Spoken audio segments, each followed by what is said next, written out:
If you have energy within you that burns, that distracts, that pulls you toward desire but leads to no creation, then listen to me now. This fire was not given to you to waste in indulgence.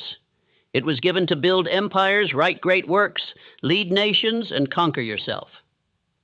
The greatest men in history were not free from lust. They were masters over it.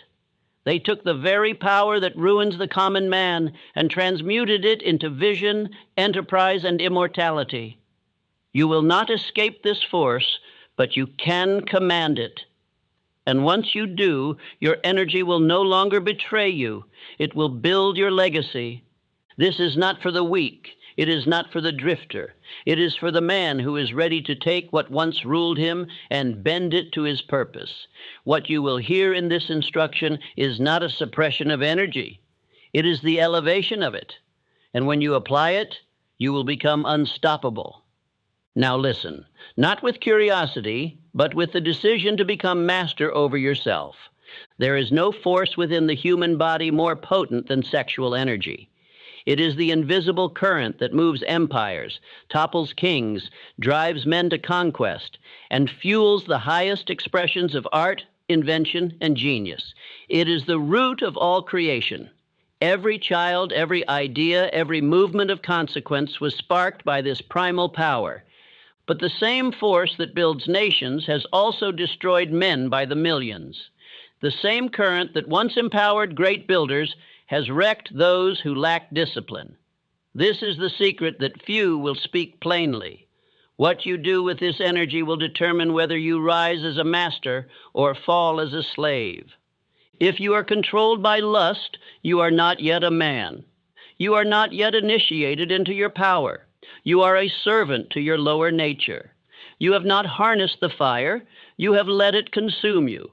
And let me be very clear. You will not command fortune. You will not lead men. You will not influence history if you cannot first govern your own flesh. That is not a judgment. It is a law. Sexual energy, when transmuted into higher action, becomes the driver of all real achievement. Look to history, and you will see its pattern. The emotion of sex, so misunderstood, so misused, has been the secret behind the endurance of visionaries, the stamina of warriors, and the magnetism of leaders. When properly directed, it becomes persistence, charisma, focused thought, and creative genius. The greatest musicians, the greatest orators, the greatest captains of industry, none were without this burning power. But what distinguished the great from the forgotten was this: they governed it. They made it serve their purpose. They transmuted it into legacy. No man ever achieved greatness who did not master his sexual nature. This is not speculation. This is not morality. This is law. Study the giants of history, men who shook the world with ideas, invention, and power, and you will discover that beneath the surface of their labor was a deep current of restrained, redirected energy. Thomas Edison, who labored through the night in pursuit of invention, was a man of relentless concentration. He did not waste his vitality on indulgence. He invested it in purpose. Leonardo da Vinci, whose mind brought forth sketches centuries ahead of his time, believed that a man's strength and clarity could be preserved and elevated through sexual restraint. He was not passive. He was disciplined. That is the difference. This is where the average man goes astray. He thinks power means indulgence. He believes the mark of manhood is found in conquest of others. But true mastery is not outward. It is inward. It is not the man who can seduce 1,000 women who builds a legacy. It is the man who can command himself, who can stand firm when the impulse rises, who can direct the fire into the furnace of creation. That man becomes unstoppable. Let me make this plain. I do not tell you to repress this power. Repression is weakness. Repression leads to shame, secrecy, and guilt. I do not ask you to destroy the flame. I ask you to govern it. This power must not be repressed, but redirected. You must take the force that once ruled you and put it to work in your service. You must make it the engine behind your ambition, not the chain around your neck. What are you building with your energy? Are you crafting your vision, Or are you spilling your strength into fantasies that leave you empty? Are you climbing the mountain of purpose? Or are you circling the drain of temporary pleasure? Be honest, for the man who cannot face his truth cannot fix it. There is no shame in having desire. You were created with it. But there is deep cost in being ruled by it. The man who indulges every urge becomes soft, indecisive, spiritually bankrupt. His eyes become dull. His voice loses weight. His work lacks staying power. Why? Because the very fuel of his vitality, the sacred substance of his will, is being wasted. I ask you now to reverse this pattern, to stop handing your strength to the world's temptations, to reclaim your fire and put it into your craft, your mission, your legacy. Every time you withhold indulgence and act on purpose, instead, you become more powerful. You sharpen your mind. You deepen your spiritual connection. You send a signal to the subconscious that you are no longer a victim. You are a commander. This shift begins with a decision, and once the decision is made, it must be enforced through habit.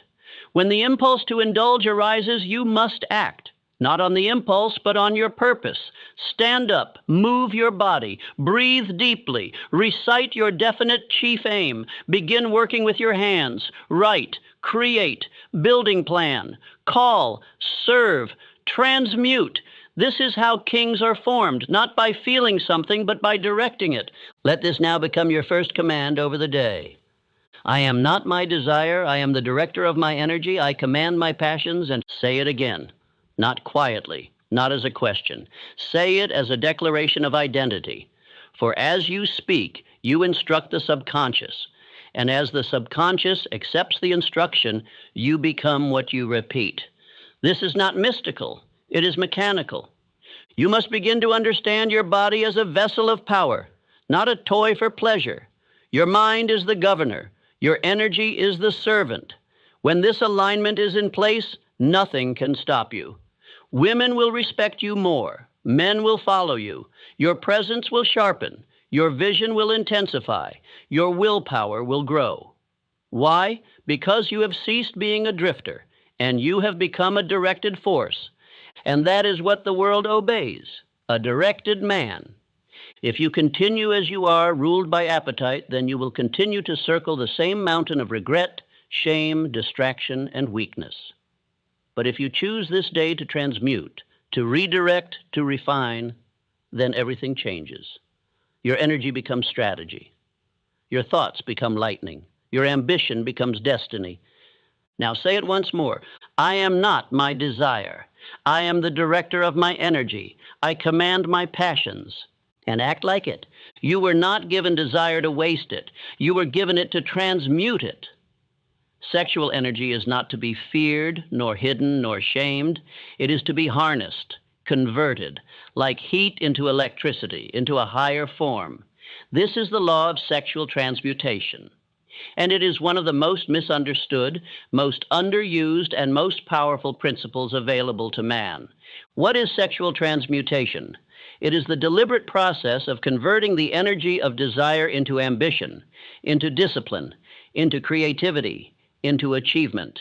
It is the elevation of a force meant for reproduction into a force for greatness. It is the taking of that which is primal and transforming it into that which is immortal. The desire that once ruled your body can become the engine of your empire, but only if you direct it. You must understand this. Energy cannot be destroyed, but it can be elevated. It can be diverted. It can be lifted. The same fire that burns down a village can be harnessed to power a city. The same river that floods the land can irrigate crops when governed by a channel. So it is with the emotion of sex. The man who seeks to repress it will fail. The man who seeks to indulge it will become a slave. But the man who chooses to redirect it, he becomes a force of nature. The fuel of sexual energy is emotion, and emotion is the language of the subconscious mind. Whatever emotion you attach to thought, your subconscious begins to reproduce. And so the man who consumes lustful imagery, who rehearses indulgent fantasy, who indulges in pleasure without purpose, is programming weakness into his own system. He is clouding his clarity. He is lowering his power. He is diffusing the very force that was meant to elevate him. His mind becomes distracted. His will becomes soft. His vision becomes vague. But the man who transmutes, who takes that emotion and attaches it to his definite chief aim, he becomes sharp, strong, focused, and unstoppable. His mind receives the charge of energy and uses it to build. His emotions begin to support, not sabotage. His subconscious, trained by discipline, begins to work day and night toward his chosen destiny. The fire no longer burns him, it carries him. Now here is the principle that must become law in your life. Transmutation begins with attention. What you look at, you feed. What you dwell upon, you become. Where your eyes go, your energy flows. This is not poetic. It is mechanical. If you fix your gaze upon indulgence, your energy will follow. If you fix your gaze upon your vision, your energy will follow. The direction of your life is determined not by the strength of your desire, but by the direction of your attention. So I ask you, what are you watching? What are you imagining? What are you craving in secret? You cannot build in the light what you are poisoning in the dark.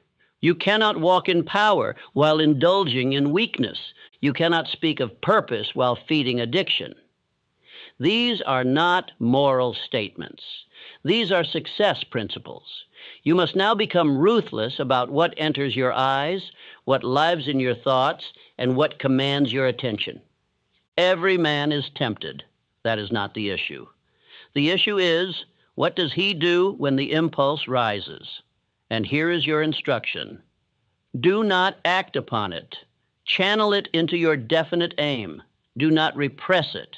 Redirect it. When the fire rises in you, do not let it burn down your discipline. Turn it toward your work, toward your craft, toward your family, toward your physical training, toward your voice, toward your vision. Write, speak, building move. Do not lie still and be ruled. Stand up and rule. You must become the conductor of this power, not its prisoner. And when the moment of temptation comes, do not wait. Act immediately toward your aim. Speak it aloud. Write it down. Call someone who sharpens you. Begin a task that demands focus. Walk into the cold air. Breathe deeply. Recite this command until your lower self bows to your higher calling. I am not my desire. I am the director of my energy. I command my passions.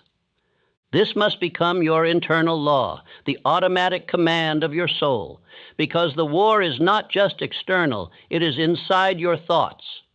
And he who wins there wins everywhere. You must no longer drift into indulgence and call it being human. You are not just a body. You are a builder, a thinker, a leader. And the men who shape history are not the ones who follow every impulse. They are the ones who master it. Look to the giants of progress, the men who built, who forged, who changed the course of civilization. Thomas Edison trained his body to obey his mind. His appetite was governed. His schedule was sacred. His sexual energy was converted into relentless experimentation. He worked not because he had more energy than other men, but because he used it better. Look also to Leonardo da Vinci, whose journals show a man obsessed not with indulgence, but with exploration. His focus was not diluted. His energy was preserved. His thoughts became vision. His vision became art. His art became immortality. And what of you? Will your energy become evidence of your purpose or a eulogy to your wasted potential? That is the choice. Now say it again, and say it as a king taking back his throne. I am not my desire. I am the director of my energy. I command my passions. From this day forward, your passion will no longer be spent in secret darkness. It will be invested in public discipline. Your desire will no longer be a leak. It will be the furnace that drives your work, your wealth, and your witness. And when you feel the fire rising, you will not fear it. You will transmute it. There is a war raging within every man, not with the world, not with others, but with himself. The greatest battle is not fought on fields, but in the mind. It is the quiet war between desire and discipline, between appetite and aim, between the flesh and the will. And the man who wins this war gains not just peace, he gains power. This is the lost art of self-conquest, and without it, no man becomes great. Self-mastery is the highest discipline. Every fortune, every invention, every kingdom of industry, every spiritual authority flows from this root. All riches are downstream of personal control. The man who cannot govern his own hands, his own words, his own eyes, his own impulses will never govern a business, a family, a city, or a destiny. He may possess knowledge. He may have talent. But without mastery of self, he remains a servant, tossed about by feeling, driven by appetite, enslaved by lower instincts. The truth is this: the man who cannot govern his own appetites will never govern anything greater. If your stomach rules you, you cannot rule the marketplace. If lust controls your vision, you will lose clarity in your decision. If pleasure is your compass, then legacy is not your destination. But I now offer you something higher than mere restraint. I offer you inner royalty. A man becomes king over circumstances only when he is king over himself. He does not need gold to walk with authority. He does not need a crown to act with power. His dominion begins when he disciplines his own house, his thoughts, his tongue, his time, his body. This is not a call to coldness, it is a call to kingship. You were not born to follow appetite, you were born to rule over it. Dominion is your design, but it must be proven. Hear me well. God cannot trust a man with dominion until he has proven dominion over self. The riches of life, both material and spiritual, are not given to the undisciplined. They are entrusted to those who have trained their emotions to serve their mission. Look to Henry Ford, the great builder of industry. His vision was not born in indulgence, but in restraint. While others were chasing sensation, he was mastering efficiency. He understood that time wasted is life forfeited. His focus was sharp. His decisions were quick. His habits were consistent. Ford was not perfect, but he was governed. And because of that, he governed an empire. So I ask you, what governs you? Is it your will or your urges, your purpose or your pleasure? Do not say, I can't help it. That is the speech of slaves. Say instead, I will train it. Say, I will discipline it. Say, I will command it. Because you can, you must, or else your life will always be smaller than your potential. When lust arises, when temptation speaks, when the old habits return, do not fold. Do not delay. Do not beg for escape. Stand firm. Speak your definite chief aim aloud. Loud enough for your subconscious to feel it. Begin moving your body. Engage the mind in labor. Put your hands to work. Write, read, walk, building. Call someone who sharpens you. Do something that aligns you with the man you are becoming. This is not about never being tempted. It is about never being ruled. Each time you rise above the flesh, you rise in spirit. Each time you delay gratification, you accelerate transformation. Each time you say no to the lesser, you say yes to the greater. Now make this your morning command. Say it when you wake. Say it when you feel weak. Say it when the enemy of purpose whispers in your ear. I'm a master of myself. My appetite obeys my mind. My body is the servant of my will. Say it until your body listens. Say it until your thoughts align. Say it until the world feels your difference. You must no longer treat your flesh as your master. It is your instrument. It is not the leader of your life. It is the carrier of your mission. Your body is the servant, not the king. You are the king. Your mind is the throne. Your will is the scepter. Your decision is the law. Now govern as such. Do not say you are waiting for strength. Strength comes when obedience begins. Strength is not given in advance. It is built in battle. Every time you win the moment, you build the man. And eventually, that man becomes unshakable. Let the world chase novelty. Let the masses drown in indulgence, but not you. You are in training. You are under divine construction. You are becoming the type of man God can trust with territory, with wealth, with influence, with legacy. Now speak it again, not as a wish, but as a law. I am a master of myself. My appetite obeys my mind. My body is the servant of my will. And then prove it with action, not once, not sometimes, but daily, hourly, when no one sees, especially then, because that is where kings are made. In silence, in secret, in struggle. Lust is not harmless. It is not a mild diversion. It is not a private indulgence that leaves the soul untouched. No, lust is the silent killer of ambition. It erodes a man not with fire, but with softness. It does not strike him down in one blow, but dulls him day by day until his edge is lost, his vision blurred, his spirit weakened. The man who does not conquer lust will eventually be conquered by it. Let me speak with no hesitation. The man who indulges in pleasure before purpose loses both. The pleasure fades into guilt. The purpose dissolves into apathy. He becomes fragmented, uncertain, and ineffective. He may still speak of goals, but he no longer possesses the fire to pursue them. His mind begins to retreat. His energy leaks. His will becomes soft. And worst of all, he doesn't know why. The ancient stories carry truth for those with ears to hear. Consider the story of Samson, the man born with strength beyond any warrior of his time. His power was not earned by labor, it was a gift. His victories were not built on strategy, they were the result of divine favor. And yet, for all his strength, for all his victories, he was brought down not by an army, but by a woman, not by force, but by lust. His mind was conquered long before his enemies conquered his body. Delilah did not need to destroy him, she only needed him to destroy himself. And so he did. He traded his strength for indulgence, his crown for comfort, his mission for momentary pleasure, and he fell. And how many modern men follow the same path? They are not lacking opportunity.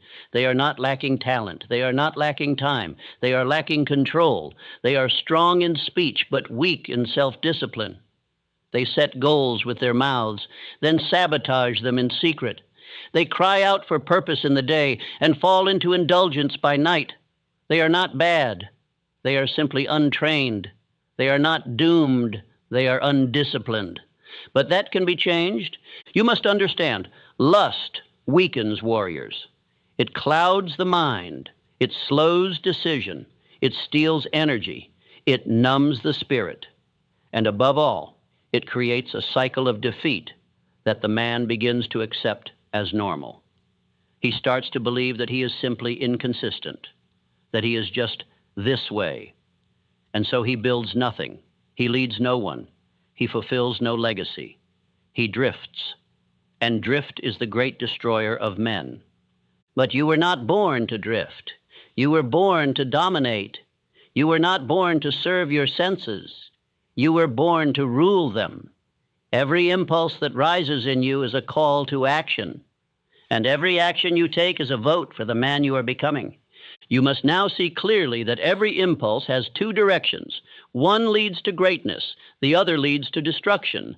One direction demands discipline, the other requires only surrender. One builds strength, the other builds shame.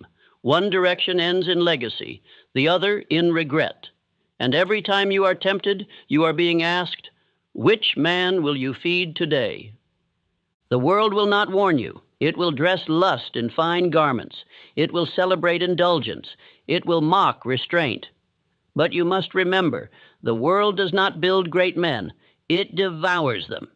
If you wish to rise above it, you must live by a higher law. Now you may say, but the pleasure feels real. And yes, it does. But understand, it is the temporary high that costs you permanent power. It is the fleeting satisfaction that steals enduring strength. It is the moment that robs you of momentum. It is the softness that kills the spirit of the warrior. Contrast this with the man who transmutes his desire. He does not lack energy, he has more. He does not live in shame, he walks in clarity. He does not apologize for his strength, he commands it. He channels the same desire others waste, and because of that, he builds where others break. He advances where others stall. He sharpens while others sleep. His life becomes a testament to the law. Energy, when governed, becomes legacy, but energy, when wasted, becomes a grave. Let me say this to you directly. You are not weak. You are simply undirected.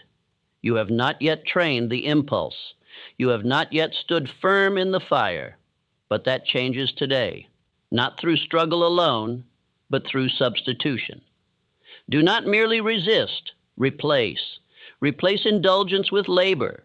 Replace fantasy with strategy. Replace sensation with service. Replace secrecy with structure. Replace softness with strength. And how do you begin? With decision, with obedience to your definite aim, with morning rituals that anchor your mind, with hourly reminders that your body serves your mission, not the other way around, and with spoken words that instruct your subconscious mind to support your transformation. Say this now, and say it with certainty, not as a man begging for change, but as a man declaring it. I do not pursue sensation, I pursue strength. I do not live for appetite, I live for purpose. Say it again. I do not pursue sensation, I pursue strength. I do not live for appetite, I live for purpose. Let this be your vow, and let every day be a proof of it. There is no shame in your temptation. There is only danger in surrender. There is no judgment in your past. There is only responsibility for your future. And the man who rises above lust is the man who becomes master, not just of himself, but of his future, his fortune, and his legacy. You will not be perfect, but you will be governed. You will not be without temptation, but you will not be ruled by it. You will not always feel strong, but you will act strong. And in time, you will become unbreakable. Because lust may destroy kings, but the man who conquers it will rule kingdoms of his own making. There is nothing wrong with passion. In truth, it is one of man's greatest assets. It fuels desire, sharpens focus, ignites movement, and carries him across the mountains of difficulty that would stop lesser men. But hear me well, passion without purpose becomes perversion. It turns in on itself. It becomes a weapon used against the man who possesses it. It burns without producing. It consumes without building. It flatters while it destroys. The tragedy of many men is not that they lack energy, but that they waste it. Their eyes are wide, their hearts are ablaze, but their direction is absent. They want much, they feel much, but they build nothing because they have not yet decided what they are here to do. And until a man has found his purpose, he is a slave to every appetite, every emotion, every whisper of distraction. Men without aim will always be slaves to emotion. Emotion needs structure. It needs command. Without it, the strongest impulses, sexual desire, ambition, hunger for meaning, become scattered, diluted, or turned against the man himself. Lust is not evil by itself. It is simply misplaced focus. It is energy with no destination. It is power with no blueprint. But when you find your definite purpose, and more than that, when you commit to it daily, you give your passion a home. You give it walls to press against. You give it a direction, and that direction multiplies its strength. A man who feels strong emotion but is unclear in aim is like a horse without reins. But the man with aim harnesses his power and directs it toward greatness. Look to the life of Andrew Carnegie, a name engraved in the story of wealth itself. He was not born into privilege. He did not inherit fortune, but he had a purpose that devoured excuses. He made it his aim not merely to grow rich, but to lift others through industry, efficiency, and the spreading of libraries and education across the nation. His obsession was not with feeling, it was with function. And because of that, He directed his entire being into service, and the world rewarded him with one of the greatest fortunes of his age. But his wealth was not the result of effort alone. It was the result of energy transmuted into usefulness. While others chased pleasure, Carnegie chased improvement. While others were seduced by distraction, he sharpened his vision. While others drifted, he advanced. He did not deny desire, he redirected it. This is your instruction. You must now begin to direct your energy into writing, building, planning, working, serving, and speaking. You must replace indulgence with impact. When temptation whispers, act. Do not freeze, do not analyze, do not argue. Work, move, building serve, lead. Do something that proves you are governed by purpose, not feeling. Let me be very plain with you. You cannot afford idle time. You cannot afford mental vacancy. The man who sits in stillness without structure becomes a target for distraction. But the man who fills his time with mission becomes impenetrable. His purpose becomes a fortress, and his energy becomes a weapon of creation. Let every hour have a name. Let every morning begin with instruction. Let your day be governed not by mood, but by assignment. Speak your definite chief aim aloud, especially when temptation rises. Say it with force. Say it until your lower self bows. Say it until your subconscious awakens. Let the fire of your desire burn toward your future, not toward fantasy. This practice will train your system. It will build a new association. Desire equals direction. Lust equals labor. Impulse equals impact. In time, your body will respond with purpose, not indulgence, because the law of repetition will have done its work. You must now become the kind of man who is obsessed with his duty, not as a burden, but as a privilege. The man with purpose does not resent sacrifice. He glories in it. He sees every act of restraint as evidence of growth. He sees every moment of redirection as another brick in the foundation of his empire. Now speak this into your being, not softly, with authority. My energy builds. My work is my worship. My legacy is worth more than a moment of weakness. Again. My energy builds. My work is my worship. My legacy is worth more than a moment of weakness. These words are not mere encouragement. They are tools, weapons, instructions. They train your mind to see through the illusion of temporary pleasure and remember the power of permanent progress. And understand this: pleasure is not wrong. Rest is not weakness, but neither must be given leadership over your days. Let them follow your labor. Let them be the reward, not the master. The man who lives for ease dies in regret, but the man who lives for duty dies in honor. Purpose is the compass. Let it point true north. Let every desire be weighed against it. Let every action be a step toward it. And if an impulse does not serve your mission, slay it. No mercy, no negotiation, no delay. You are not here to coast. You are not here to waste. You are not here to blend in with the drift of men who once dreamed and never acted. You are here to build. You are here to multiply. You are here to lead. But none of that is possible until your passion submits to your purpose. So rise, stand, speak, write, building move, serve, lead. Let your day begin not with confusion, but with command. And let that command train your body to obey the call of your legacy. Say it one final time and then go prove it. My energy builds. My work is my worship. My legacy is worth more than a moment of weakness. There is a war being waged for your attention, not with weapons or noise, but with softness, comfort, and slow decay. The world today has become a breeding ground for mental weakness, emotional indulgence, and soft-spoken destruction. Men no longer rise early. They drift late. They no longer stand guard over their mind. They let anything enter. They no longer seek mastery. They seek escape. And so the world does not suffer from a lack of tools or knowledge or possibility. It suffers from a lack of men who have conquered themselves.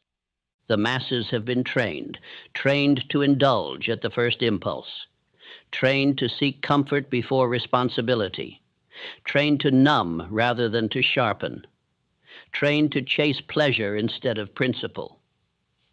And the results are visible: weakened minds, scattered attention, brittle discipline, and shallow spirit. But you must not live as the masses live. You must rise above what is common.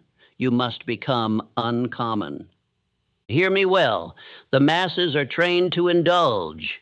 The leaders are trained to delay. One lives for sensation, the other lives for succession. One surrenders to the body, the other trains it. One consumes, the other creates. One is governed by impulse, the other is governed by instruction. Choose now which you will be. This path is not new. The man who chooses the higher road has always been lonely. He has always been misunderstood, but he has also always been remembered. Let me remind you of a man who walked this path under the crushing weight of criticism: Abraham Lincoln. He was not celebrated in his day. He was slandered, doubted, and betrayed. He bore more weight than most men could fathom, and yet he walked with vision and restraint. He did not fall into bitterness. He did not distract himself with pleasure. He did not seek applause. He sought only what was right, and because of this he became immortal, not in flesh but in impact. You will be lonely. You will be called strange. You will be mocked for your restraint. But in time, you will be sought out. You will be followed. You will be remembered, because the world does not reward the man who fits in. It remembers the man who rises above. And what is one of the most seductive temptations the world now offers? Lust disguised as love, attention disguised as affection, pleasure disguised as connection. It flatters the man's ego while feeding poison to his purpose. He believes he is being seen, but he is being softened. He believes he is being desired, but he is being distracted. He believes he is experiencing love, but love does not lower a man. True love builds, uplifts, and elevates. Lust without aim drains. Love with vision builds. You must now see clearly: not everything that feels good is good. Not everything that looks beautiful brings beauty to your life. Not everything that excites the senses strengthens the soul. The wise man looks beneath the surface. He asks, where does this path lead? And if the answer is destruction, no matter how pleasant the beginning, he turns from it. This requires a new kind of discipline, a new kind of clarity, a new kind of command over your environment. You will not bow to what is common. You will rise to what is uncommon. Let that be your vow. Let it be your inner law, and let your mornings become your sacred ground. When the world is asleep in distraction, you will rise in dominion. You will not begin your day with gossip, indulgent thought, or mental drift. You will not check what the world says before checking what your soul says. You will not start the day reacting. You will begin by commanding. The morning hour must be cleansed of all pollution: no lazy speech, no lustful thoughts, no meaningless consumption. You are not a beggar of stimulation. You are a builder of destiny. You do not wake to be entertained. You wake to be entrusted. Your first act must be instruction. Instruct your mind. Instruct your body. Instruct your day. Speak your definite chief aim aloud with power. Declare your identity. Write your plan. Move your body. Sharpen your vision. And give thanks, not because all is perfect, but because you have been granted another day to conquer yourself. Let no man say this path is easy. It is not. It is narrow and it is high. But every step you take sets you apart. Every morning you dominate sets you above the noise. Every lust you overcome sharpens your legacy. Now say this aloud, with strength, with clarity, with decision. I rise early, I think clearly, I act with restraint, I serve with vision. Again, I rise early, I think clearly, I act with restraint, I serve with vision. Let this become your morning creed. Speak it before the day speaks to you. Write it before the world writes on your mind. Obey it before the distractions have a chance to enter. You are not missing strength. You are missing structure. You are not missing willpower. You are missing ritual. And that begins now. And when you are tempted, and you will be, remember this: the temptation is not your enemy.